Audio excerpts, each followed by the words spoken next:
Porbandar ARTO ભગવાન ભરોસે તમામ ખુરશીઓ ખાલી જોવા મળી. પોરબંદર એઆરટીઓ ભગવાન ભરોસે, જેમાં સિદ્ધાર્થ ન્યૂઝના સિદ્ધાર્થ બુદ્ધદેવ દ્વારા રિયાલિટી ચેક કરવામાં આવ્યું હતું, ત્યારે લોકો સવારે 10 વાગ્યાથી હેરાન પરેશાન થઈ રહ્યા હતા અને તમામ ખુરશીઓ ખાલી જોવા મળી હતી. લોકોને પોરબંદરથી અંદાજિત 5 થી 6 કિલોમીટરનો પોતાના કામ માટે આરટીઓ ઓફિસે ધક્કા થાય છે. અહીંયા 12 વાગ્યા હોવા છતાં પણ અધિકારીઓ હાજર નહોતા અને કુલ 16નો સ્ટાફ હોવા છતાં ઓફિસમાં કોઈ હાજર નથી અને લાયસન્સ રિન્યૂ કરવા આવનાર અને અન્ય આરટીઓના કામે આવતા લોકોને કલાકો સુધી રાહ જોવી પડે છે અને ક્યારેક તો ધર્મનો ધક્કો થાય છે. બીજી તરફ લોકોને પીવાના પાણીની પણ અહીં સમસ્યા જોવા મળે છે, તો યોગ્ય કરવામાં આવે તેવી માંગ ઉઠી છે.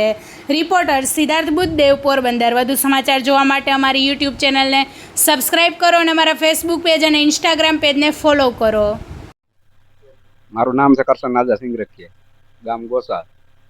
અહીંયા 15-20 મિનિટથી આવ્યો. આરટીઓની ઓફિસમાં 3 નંબરમાં ફોટો પડાવવા આવ્યો, પણ ઓફિસની અંદર જ કોઈ નથી. આખી ઓફિસ ખાલી પડી, કોઈ માણસ જ નથી કોઈ સાહેબ. અહીંયા પૂછપરછમાં કોઈ છે નહીં. બારે આગળ એક ભાઈને મેં પૂછ્યું હતું કે સાહેબ આ ક્યારે આવશે, કે ક્યારે આવે કંઈ ખબર નથી. પોરબંદરની આરટીઓ આમ ભરોસો હોય તેવા દ્રશ્ય છે. આપણે છે પોરબંદરની આરટીઓ ખાસ કરીને આપણે અંદર જવાનો પ્રયાસ કરીશું. જે તમે દ્રશ્યમાં જોઈ રહ્યા છો, અહીં બોર્ડ મારવામાં આવ્યો છે કે જે પૂછપરછનો વિભાગ છે. જે મારી દ્રશ્યની સાથે તમે બોર્ડ જોઈ શકો છો.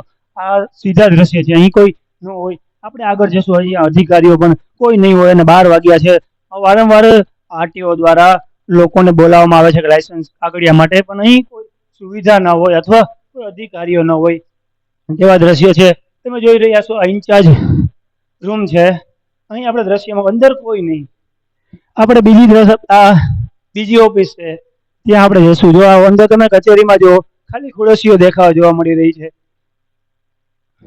હજી આપણે આ ઓફિસ અહીં તો તાળું છે આરટીઓ અધિકારીનું. તેમ બધી જ ઓફિસોમાં કોઈ નહીં. અલગ અલગ ઓફિસોની વાત કરવામાં તો ખાલી આરટીઓ માત્ર જાહેરાત કરી દઈએ છે. આપણે બીજા દ્રશ્ય બતાવીશું. જે પણ ક્યાંય પણ જાઓ છો તો કોઈ અધિકારીઓ જ નહીં. અત્યારે 12 વાગ્યા છે. આપણે આગળ જવાનો પ્રયાસ કરીશું. તમને જ્યાં સુધી નજર પહોંચે છે ત્યાં સુધી ખુરશી ખાલી જોવા મળે છે. સામે જોઈ તો 2 બીજી ખુરશીઓ ખાલી છે. આ પોરબંદરની આરટીઓ રામ ભરોસે હોય તેવા દ્રશ્ય સામે આવ્યા છે. જે આપણે બહારથી પણ આરટીઓની ઓફિસ બતાવવાનો પ્રયાસ કરીશું. અહીં લોકો આવેલા છે, મુશ્કેલી પડે છે લોકોને. વારંવાર રજૂઆત કરવા છતાં આરટીઓના અધિકારીઓ ગાયબ થઈ ગયા હોય એવા દ્રશ્યો જોવા મળી રહ્યા છે. આપણે આગળ જવાનું, જો જે પાર્સિંગને થતું હોય ત્યાં જશું અને ત્યાં દ્રશ્ય છે, જો મોટી સંખ્યામાં લોકો આવેલા છે. આ પોરબંદરની આરટીઓ કચેરી છે. આરટીઓ કચેરી જે છે ત્યાં લોકો આવ્યા છે, પણ અધિકારીઓ 12 વાગ્યા સુધી ન આવ્યા હોય તેવી ફરિયાદ મળતા આપણે રિયાલિટી ચેક કરી હતી. જો આરટીઓ ઓફિસ છે, આરટીઓ ઓફિસમાં કોઈ અધિકારીઓ આવતા નથી, તો વહેલી તકે અહીં કોઈ અધિકારીઓ આવે તેવી લોકમાંગ ઉઠી છે. અને 12 વાગ્યા સુધી અધિકારીઓ નથી આવતા, એટલે વહેલી તકે આવે તેવી લોકમાંગ ઉઠી છે. તે મારા પાસે વિરલ ગોસ્વામી સાથે સિદ્ધાર્થ બુદ્ધદેવ, પોરબંદર.